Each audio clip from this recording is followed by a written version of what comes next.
kanan sudah bersih atau masih kotor di samping kiri kanan? Sudah bersih. Oke, baik. Apa kabar semuanya hari ini? Sehat.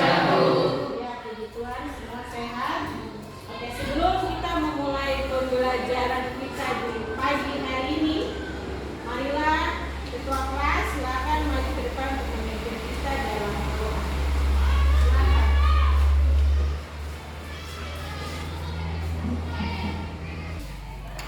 Teman-teman, sebelum kita mulai dengan pelajaran kita, saya berdoa di sini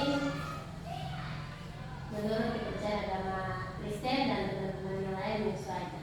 Berdoa mulai.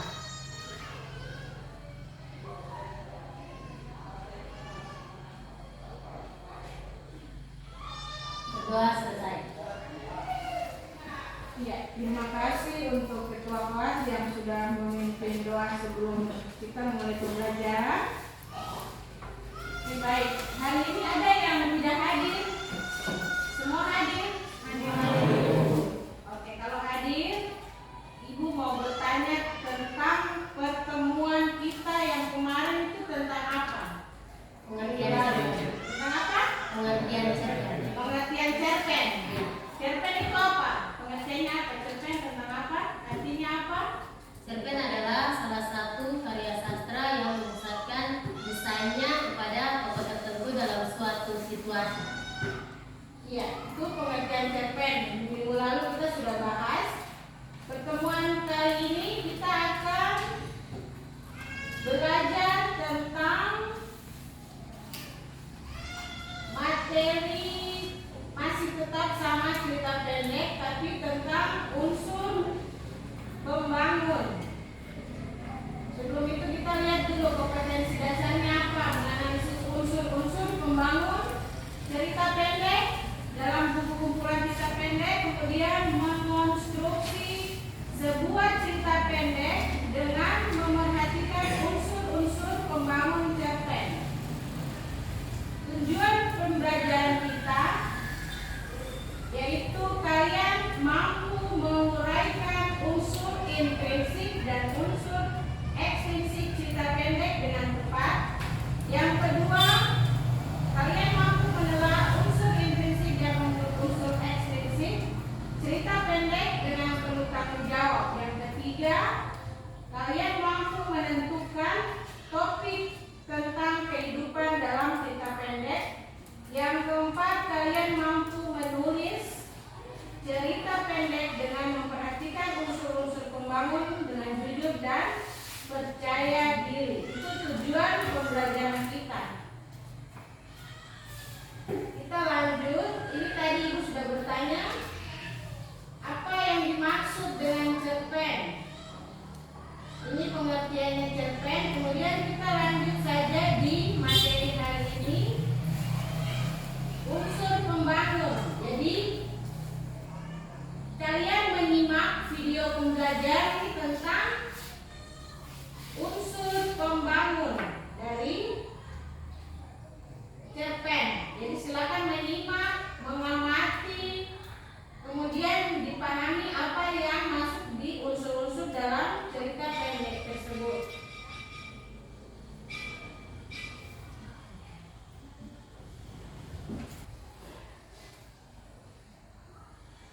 Assalamualaikum warahmatullahi wabarakatuh.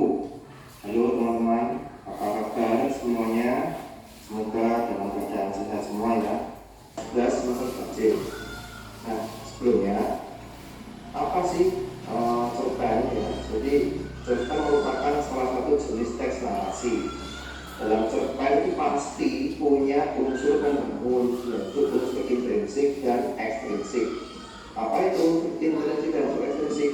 Nah, jadi unsur intrinsik itu unsur-unsur yang secara langsung membangun cerita dari dalam. Nah, karena adanya unsur ini menyebabkan cerpen memiliki wujud dengan perpaduan berbagai unsur di dalamnya. Nah, kalau unsur ekstrinsik kebalikannya, ya. Jadi unsur ini berada di luar cerpen. Unsur ini secara tidak langsung mempengaruhi latar belakang penulisan cerpen. Supaya lebih jelas, saya akan menjelaskan secara detail di lagunya. Jadi simak terus ya sampai akhir. Berikutnya, apa saja itu unsur intrinsik? Ya. Jadi ada 7 unsur intrinsik ya. Yang pertama ada tema, lalu yang kedua ada tokoh dan penokohan, yang ketiga ada alur atau plot, yang keempat ada latar atau setting, yang kelima ada sudut pandang atau point of view. Yang kita bahas satu persatu. Yang pertama tentang tema. Menurut KBBI, tema merupakan pokok pikiran atau dasar cerita yang digunakan sebagai dasar mengarang. Dalam menentukan tema cerita, pokok. Jadi kalau nggak ada tema, nggak mungkin ada cerita. Tema ini dasarnya ya, pokoknya, intinya. Sebelum kamu buat cerita, tentukan dulu topik dan temanya, baru kamu. Tokoh merupakan orang yang melakukan perbuatan dan mengalami peristiwa dalam cerpen. Jadi sikap dan emosi yang dimiliki oleh tokoh dalam cerpen. Kalau tokoh itu orangnya, jadi ada beberapa jenis tokoh ya, berdasarkan serta memiliki watak yang baik. Yang kedua ada tokoh antagonis, tokoh yang melawan kebenaran dan kejujuran, serta memiliki watak yang jelek. Tapi harus diingat, tokoh antagonis belum tentu jahat. Ya seperti Buta Hijau itu loh, dalam film Pendek Tile itu kan awal-awalnya kan digambarkan secara antagonis banget, orang cerewet, banyak ngomong ya, lalu membuat orang. Kita akan membahas tentang cara pengarang menggambarkan watak tokoh. Jadi ada 2 cara pengarang yang menggambarkan watak tokoh tadi, entah itu protagonis atau antagonis. Itu ada 2 cara dalam menggambarkan tokoh. Yang pertama secara analitik atau secara langsung. Jadi pengertian dramatik ini kebalikannya ya. Jadi cara penggambaran tokoh secara tidak langsung, tapi dengan cara yang pertama dialog antar tokoh. Jadi karakter tokoh itu baru diketahui ketika pembaca membaca dialog yang ada di cerpen itu, baru bisa disimpulkan tokoh wataknya kayak gimana. Yang kedua bisa melalui tanggapan tokoh lain. Satu baru bisa diketahui wataknya. Yang terakhir melalui pikiran tokoh. Pikiran tokoh seperti dia punya gagasan apa, punya ide apa.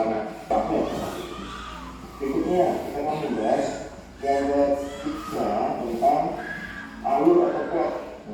Jadi alur merupakan urutan sebenarnya rangkaian peristiwa dalam sebuah cerita. Ada beberapa jenis alur ya. Yang pertama alur maju atau progresif. Jadi peristiwa. Yang terakhir ada campuran atau maju mundur.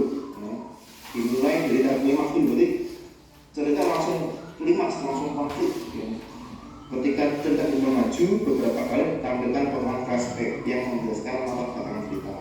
Jadi seperti sinetron Azab Hidayah itu ya, kalau masih bingung alur drama kayak gimana kan sering flashback, sering menceritakan awal, kemudian balik lagi ke awal, itu flashback, maju mundur. Nah, berikutnya 4. Latar atau setting merupakan keterangan mengenai waktu, ruang, dan suasana terjadinya lakukan dalam karya sastra. Latar ini ada beberapa jenis ya. Ada latar tempat, itu yang menceritakan peristiwa yang menceritakan lokasinya. Kemudian latar waktu yang menjelaskan waktu terjadinya. Terus latar suasana, ini yang menjelaskan tentang suasana yang terjadi dalam cerita, bisa mengharukan, menyenangkan, mencekam, dan lain sebagainya. Lalu berikutnya yang kelima, sudut pandang atau point of view ya, merupakan strategi atau teknik yang sengaja dipilih pengarang untuk mengemukakan gagasan ceritanya. Ada beberapa jenis sudut pandang ya, ada 4. Yang pertama, orang pertama pelaku utama menggunakan apa aku ya. Pokoknya setiap orang pertama, sudut pandang orang pertama pasti kata gantinya aku. Tokoh aku menjadi inti dan pusat cerita yang mengajak orang pertama tokoh aku jadi sumber cerita intinya, pusat tokoh utama. Yang kedua, orang pertama pelaku sampingan, tetap ya menggunakan kata ganti aku. Cuma bedanya dengan yang pelaku utama, tokoh aku itu hanya menceritakan orang lain dan orang lain itu jadi tokoh utamanya, sehingga disebut orang pelaku sampingan karena menceritakan orang lain yang jadi tokoh utama. Yang berikutnya, orang ketiga serta tahu. Ini beda dengan orang lain ya. Orang ketiga menggunakan kata ganti dia, mereka, nama orang. Jadi kalau kamu membacakan dengan nama orang, nama Dinda atau Selfie atau Nia itu menggunakan sudut pandang orang ketiga. Yang dimaksud serta tahu adalah pengarang mengetahui apapun yang dilakukan di kehidupan pokok. Jadi semuanya tahu. Yang terakhir, orang ketiga sebagai pengamat. Sama ya artinya. Bedanya yang serba tahu adalah pengarang hanya menceritakan apa yang dilihat saja. Seakan-akan tidak mengetahui apa yang akan dilakukan dan dipikirkan atau sehingga penjelasan dalam cerita ini hanya terbatas ya dalam cerita. Tidak sedalam orang itu tahu. Itu beda. Nah, berikutnya yang keenam, diagnosa atau majas merupakan strategi teknik yang sengaja dipilih pengarang untuk mengungkapkan gagasan ceritanya. Ini ada beberapa majas ya, ada 4 jenis majas. Pertama, majas perbandingan. Itu di kalkulator yang memperhatikan personifikasi itu yang dramatis seolah-olah hidup, yang seperti angin melambai-lambai, kemudian mengambil itu kan seperti orang hidup padahal tidak hidup sebagainya. Kemudian ada majas penegasan, ada pleonasme, ada repetisi, ada klimaks. Berikutnya ada majas sindiran, itu meliputi ironi, sinisme, sarkasme. Lalu majas pertentangan, ada paradoks, antitesis, dan kontradiksi. Itu nanti akan jelaskan di next video. Berikutnya yang terakhir, amanat. Jadi amanat itu merupakan ajaran moral atau pesan yang tidak disampaikan pengarang kepada pembaca melalui karyanya. Amanat bisa disampaikan ke tersurat dan negara maupun tersirat. Bedanya tersurat dan tersirat tahu. Kalau tersurat itu secara langsung, jadi pengarang langsung menuliskan pesan di dalam ceritanya sehingga pembaca tidak perlu mencarinya. Kalau tersirat itu secara eksplisit, ya, secara tidak langsung sehingga pembaca harus menerka-nerka sendiri dan apa ya di sana. Nah, sudah. Maksudnya unsur eksplisit yang dulu. Jadi kita juga membahas unsur eksplisit cerpen. Ada 3 ya unsur eksplisit itu. Yang pertama, latar belakang pengarang. Terdiri atas biografi pengarang, kondisi psikologis, latar belakang pendidikan, daerah asal dan dalam sastra diagnos. Jadi pengarang pasti punya latar belakang. Nah, dari latar belakangnya itu pasti mempengaruhi karya yang dibuat. Misal pengarangnya berasal dari daerah yang jarang air atau daerah yang tandus. Nah, kemudian pilihan juga tidak setinggi berkaitan dengan kehidupan di sini dan utama itu. Kemudian yang kedua, nilai-nilai dan karakter yang sudah kita bahas dalam video sebelumnya ya. Jadi ada nilai moral, sosial, budaya, dan politik. Ini silakan diputar lagi videonya tentang nilai dan karakter. Berikutnya latar belakang masyarakat. Ya, jadi ada faktor yang mendasari ada ideologi, kondisi politik sosial dan ekonomi ini unsur ekstensif. Saya kira itu materi hari ini semoga bermanfaat ya. Jangan lupa share, like, dan komen. Share apabila ini bermanfaat dan supaya ini tidak dihentikan dulu.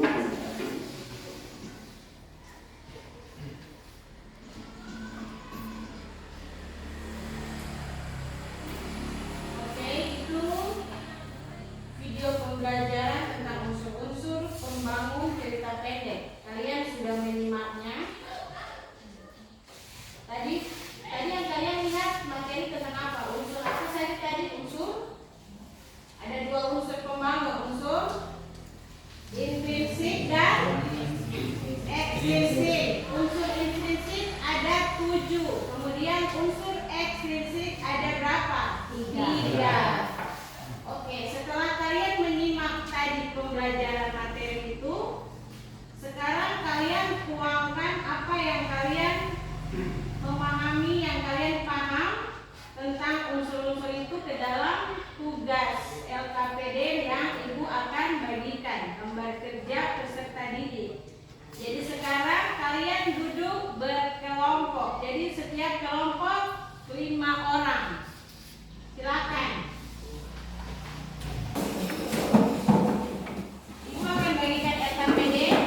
Kalian kerjakan dalam waktu 10 menit, ya.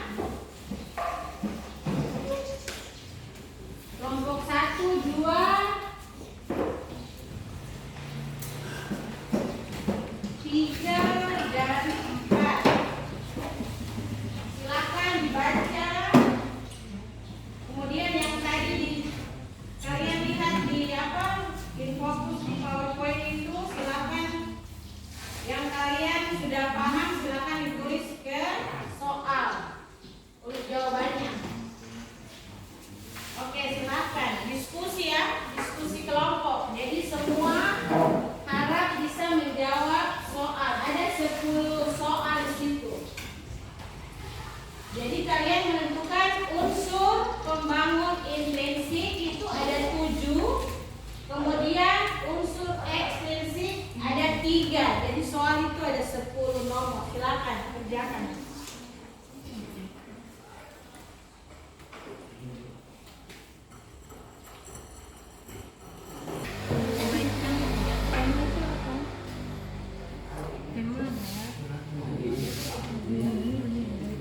Uraikan tema pada cerita pendek, uraikan tokoh dan penongkolan pada cerita pendek, uraikan latar pada cerita pendek, uraikan sudut pandang pada cerita pendek, uraikan amat pada cerita pendek. 10 menit ya waktunya. Tokoh merupakan pelaku, sedangkan penokohan merupakan perwatakan atau karakter tokoh. Ini soalnya yang berkata sedangkan tokoh dan penokohan pada cerita pendek.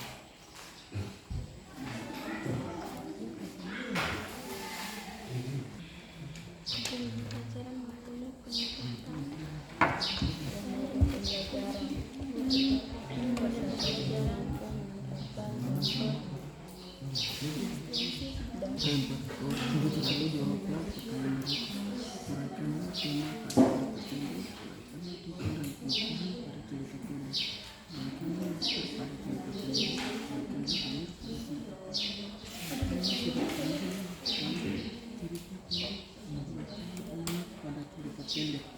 Uraikanlah gaya bahasa pada cerita pendek, uraikanlah latar belakang pengarang pada cerita pendek, uraikanlah kondisi sosial budaya pada cerita pendek.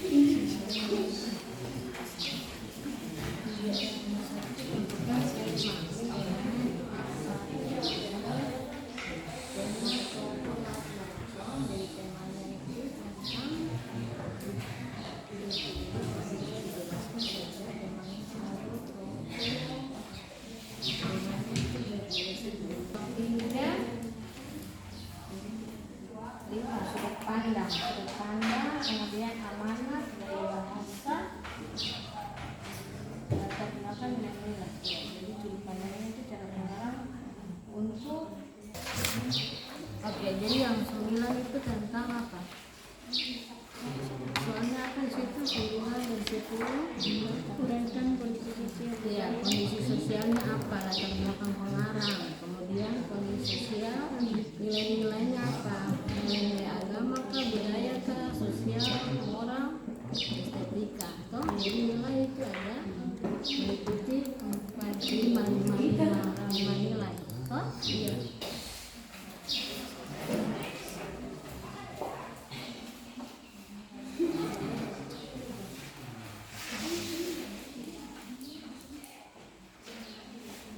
Oke, waktunya 2 menit lagi.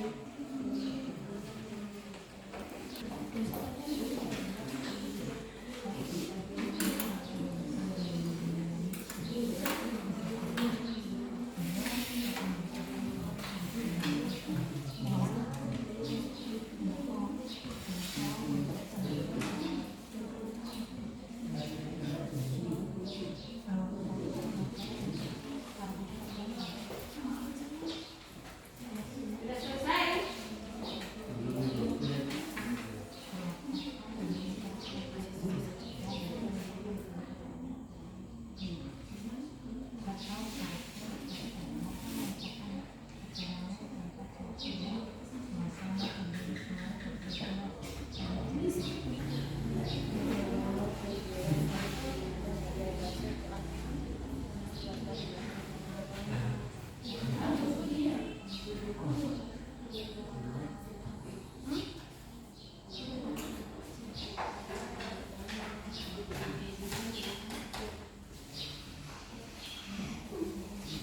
Oke, waktunya 1 menit lagi.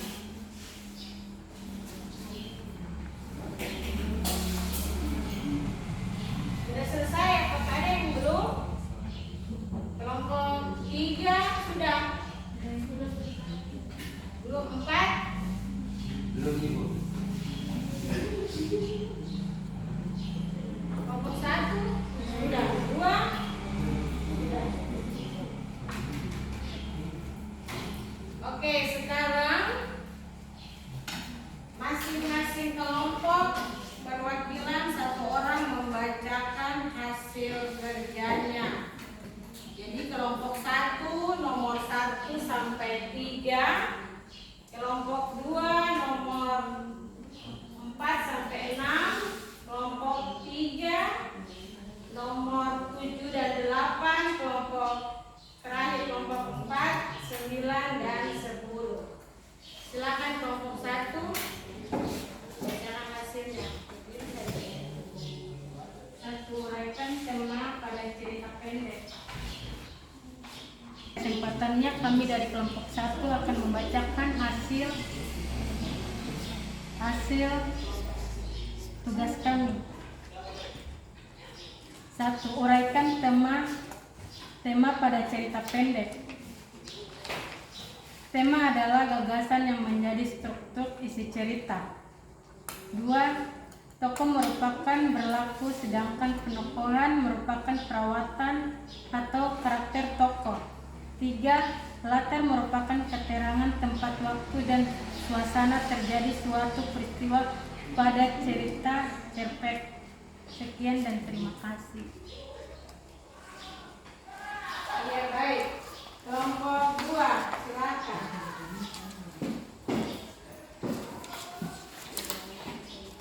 Terima kasih atas waktu yang diberikan kepada kami kelompok 2. Kami akan membacakan hasil kelompok kami. Uraikan alur pada cerita pendek. Alur merupakan rangkaian cerita pada cerpen berdasarkan jenisnya. Alur dibedakan menjadi alur maju, mundur, dan campuran. Sudut pandang. Sudut pandang merupakan cara pengarang memposisikan dirinya untuk memaparkan cerita. Sudut pandang meliputi orang pertama, orang pertama sampingan, orang kedua, orang ketiga pengamat, dan orang ketiga serba ahli. 6. Amanat. Amanat merupakan ajaran atau pesan yang hendak disampaikan pengarang.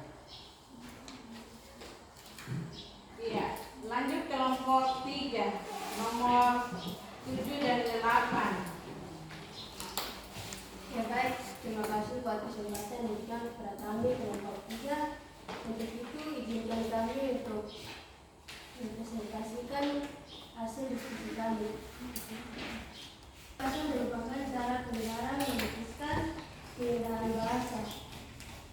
Nomor 8, uraikanlah latar belakang pendengaran pada cerita pendek.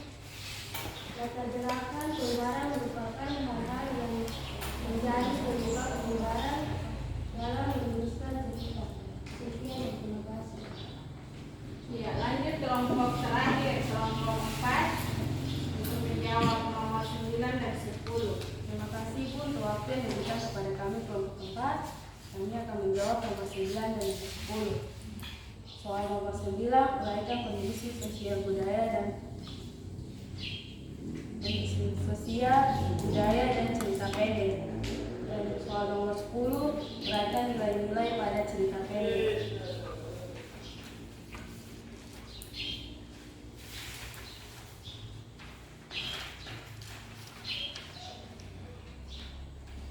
Jawaban nomor 9, kondisi sosial budaya merupakan keadaan yang berhubungan dengan masyarakat sekitarnya, kebiasaan dan adat istiadat. Nomor 10, nilai-nilai merupakan ajaran-ajaran yang didapat dari sebuah cerpen, meliputi budaya, sosial, moral, dan estetika. Terima kasih waktu dari kami kelompok 4 kami berikan kepada ini. Iya, terima kasih untuk setiap kelompok yang sudah menjawab pertanyaan menurut apa yang kalian menyimak tadi di video pembelajaran. Sudah dijelaskan dan Ibu berikan terima kasih karena kalian tadi menyimak betul sehingga kalian bisa menjawabnya dari tema sampai nilai-nilai dalam cerpen itu menjawabnya dengan baik. Dan itu pemahaman kalian dengan melihat materi yang tadi. Oke, jadi sekarang Ibu mau bertanya lagi dulu untuk kalian lebih memahaminya itu. Jadi hari ini tuh kita belajar tentang apa saja? Pembelajaran hari ini tentang apa tadi? Unsur pembangunan cerita pendek. Unsur pembangun. Cerita pendek. Iya, itu apa saja? Unsur apa? Unsur intrinsik dan unsur ekstrinsik. Iya, jadi unsur intrinsik. Intrinsik itu apa? Ada 7. Coba lihat di situ. Yang pertama tadi yang kamu baca apa? Tema. Kemudian 3. Yang ketiga? Iya, 7. Yang ke-8, unsur intrinsik itu unsur intrinsik. Sedangkan kalau unsur ekstrinsik ada 3. Yang pertama apa? Latar belakang pengarang. Yang kedua, Nilai-nilai dalam karya sastra. iya, yang ketiga, Latar belakang masyarakat. iya, berarti sudah jelas tentang unsur pembangun cerita pendek. Oke, sekarang ada tugas untuk pertemuan berikutnya. Kalian mencari contoh cerita pendek. Ada di buku apa? Buku paket tuh ada di perpustakaan. Jadi bisa melihat ada banyak contoh-contoh cerita pendek. Bisa buka di Google browsing juga ada. Jadi minggu depan pertemuan berikut kita akan melihat contohnya. Kemudian kita melihat unsur yang tadi kalian cari itu di dalam contoh teks cerita pendek. Toh bisa? Bisa ya, Bu. Oke, jadi itu tugas untuk minggu depan di pertemuan berikut. Oke, sekarang kita akhiri pertemuan di pagi ini. Untuk itu Ibu minta salah seorang memimpin kita dalam doa sebelum mengakhiri kegiatan pembelajaran. Silakan.